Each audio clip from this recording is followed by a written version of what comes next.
back to First Things First, live from the Indianapolis Motor Speedway, where Joseph Newgarden will be trying to win his third straight Indy. And speaking of 3 straight accomplishments, between saying that Patrick Mahomes was Jordan-esque, saying that Saquon Barkley was going to have a Christian McCaffrey-type impact for the Eagles, and then saying that Tyrese Haliburton was the modern-day Reggie Miller. We have our own champion right here, right next to me. Unbelievable. You are on such a hot streak. Dusty, throw up the New York Post. I said it was going to become official, and this makes it official. That's it. They could have. I didn't tell the New York Post to do that. I didn't call them and call in a favor. Yeah. They should have done it last week when I said, but this dude, and I get it, the playing styles are different. I'm not saying that. That's what's tripping people up. He is the Reggie Miller of this generation, the villain. And he's been a villain to several teams. Reggie just didn't do it to the Knicks. He did it mostly to the Knicks, and he's doing it mostly to the Knicks in the Garden. But can it be denied now? No. Can it be denied? Listen, Knicks going to try. No. I don't know how. Good luck. I'm not. I think that rant being 8 hours before that moment might be the single best prediction in the history of this show. What about what? What do you mean? What about what? Now you going to try to pour water on it? Your Dodgers Nick, my World Series go prediction. ahead. No, let Nick finish. No, he said that he He's was going to making become sense. the modern-day Reggie Miller.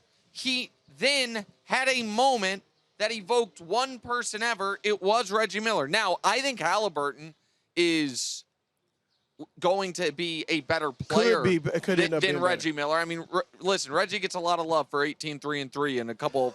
You're down on Reggie. Teams only score 60 points back that's which makes Jordan averaging 30 is incredible. But I don't think Reggie was ever a superstar. I think he was super famous, but I don't think he was ever a superstar.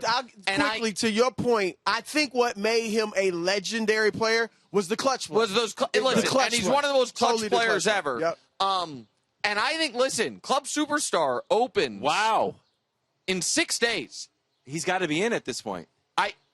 You might want to wait till the end of this series. Because if they win, I think he's got to be in. I'm telling you right now, it opens when it opens. We don't delay the opening. We don't postpone. It opens next Wednesday on this show. And he's making a case. He really is. A strong case. And so here's the thing. It is, again, it's a player. He's not stylistically like Reggie, and he's not really stylistically like the guy I'm about to mention.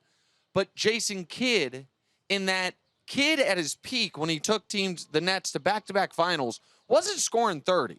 He had stat lines, He had stat lines similar to what Haliburton does, where it's 20 and 10. Now, he couldn't, at that point in his career, shoot at all like Haliburton can. Right. So, again, it's kind of clumsy comp, except for the clear-cut best player on a really good team being that, pass-first point guard.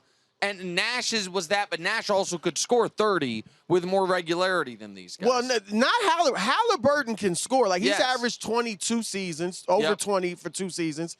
This year he started slowly, but got going late. And to your point, we're so used to these ball-dominant, score-first point guards now. And I'm not shooting them down because Jalen Brunson, Shea, they're great, and you could go on and on. He is a true point guard. Yes. Magic Johnson was a 19-point scorer for his career, but he was a true point guard. That's what Haliburton is, and he can shoot the three really well. He's clutch, and he runs the offense, doesn't dominate the ball. That's why they can run that ball movement, player movement offense.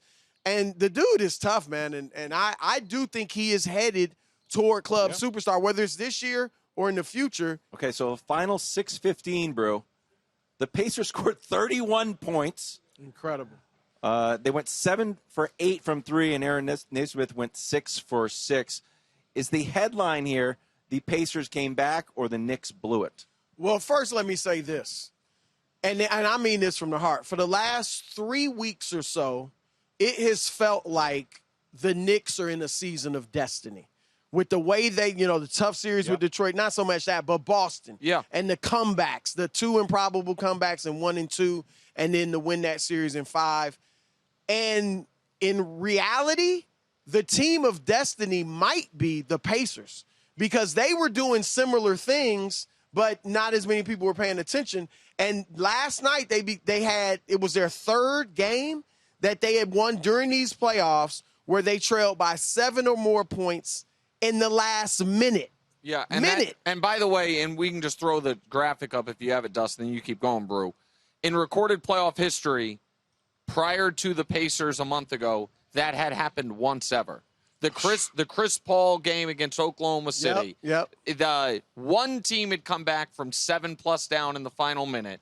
The Pacers have done it in every series they've played this postseason, against Milwaukee, against Cleveland, and now against the Knicks. Go ahead, bro. No, but that says it all. And so to answer your question, and this is just the flat-out truth, you don't come back from a 20-point deficit, or I should say a 14-point deficit with like 2.5 minutes left, a 9-point deficit with about 50 seconds left, and an 8-point deficit with about 35 seconds left, unless you get help from the other team. Yep. And I picked Indiana to win this series. I was glad to see what happened last night. So I'm not taking anything away from them because obviously they were phenomenal. That's the greatest comeback I've ever seen, and that includes Reggie Miller's, 8 points in 9 seconds against the Knicks 30 years ago. That was the greatest comeback in NBA history that I've seen. But the Knicks played a large role in it, and we'll get into all the great things. We know Nesmith's 6 threes in the fourth quarter.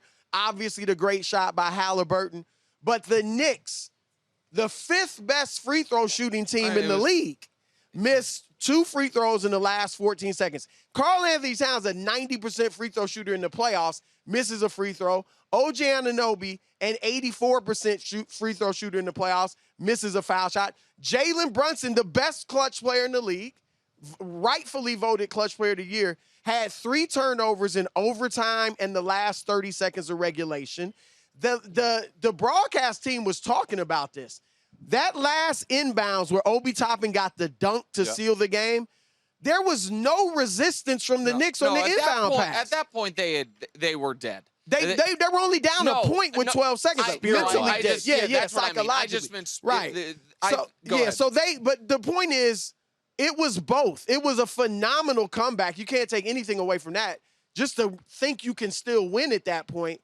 But the Knicks made several errors late in the game. And I thought they took some quick shots, too, off offensive rebounds where they didn't have to. It is, sometimes people say, never seen anything like that before.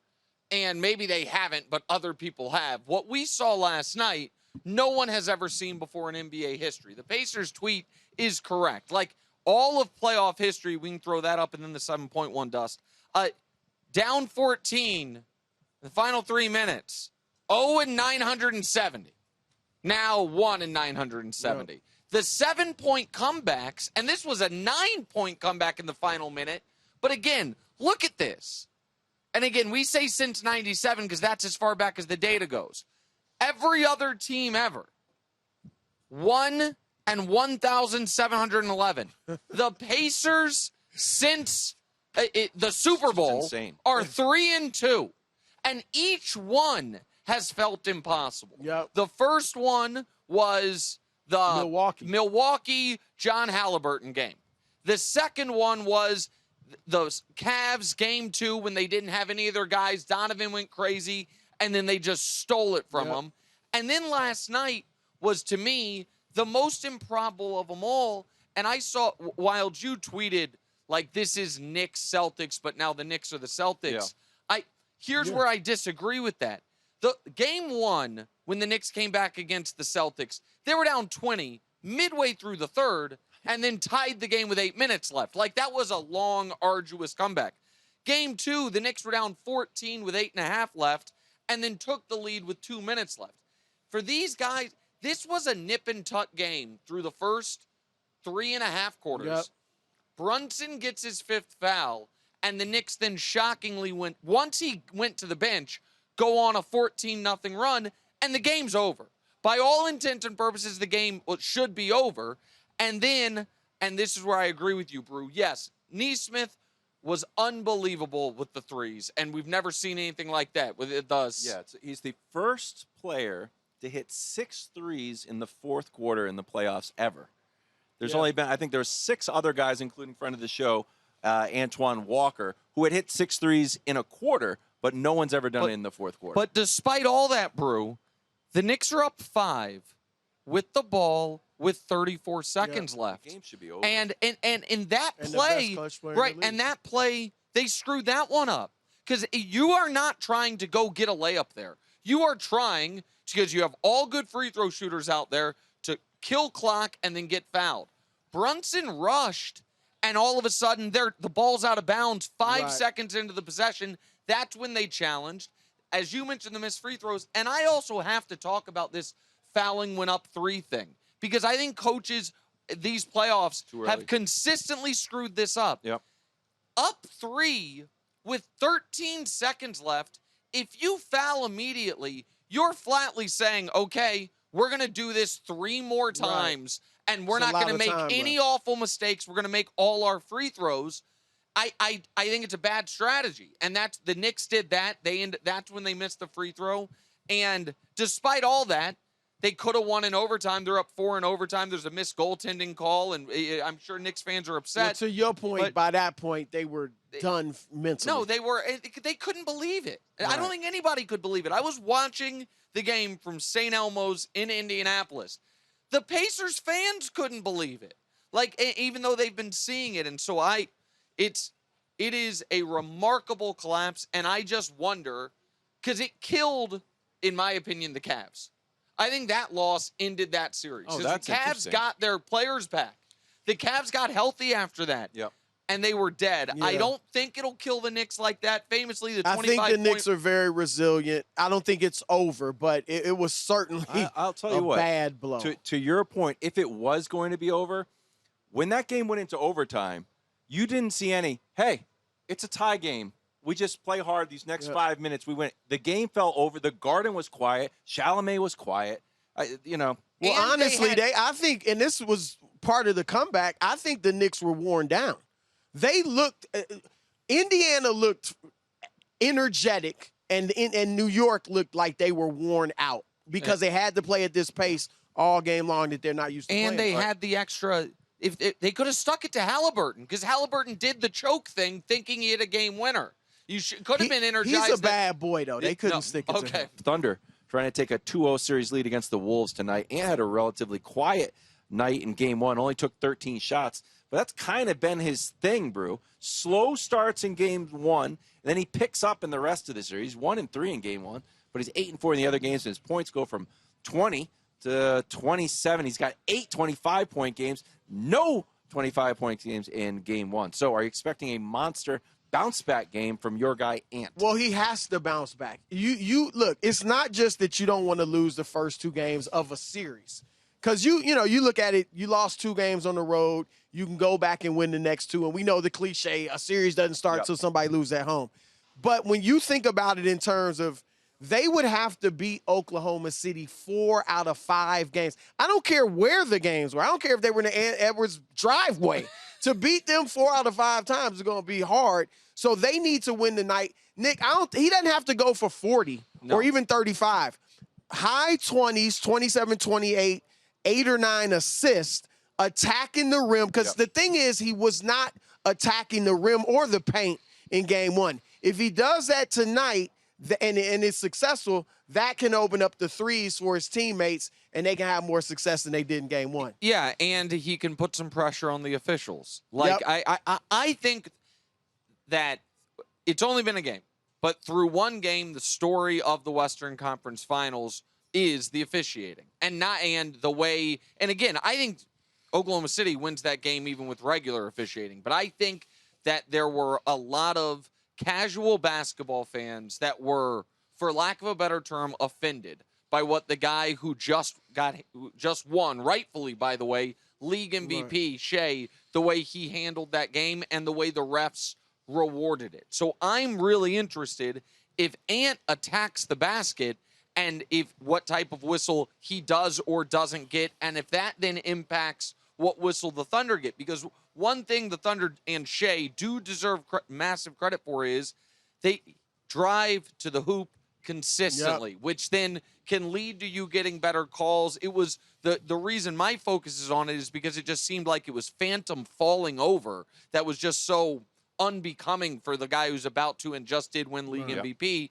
Ant's not going to do that, but Ant will try to finish through contact, and I wonder if that will then if the refs will adjust how they are rewarding Oklahoma City on one end if Ant's attacking on the other. The noise around the fouls got so loud. I bet they do. Thanks for watching. Subscribe here to get more from the show and to check out clips from other shows on FS1.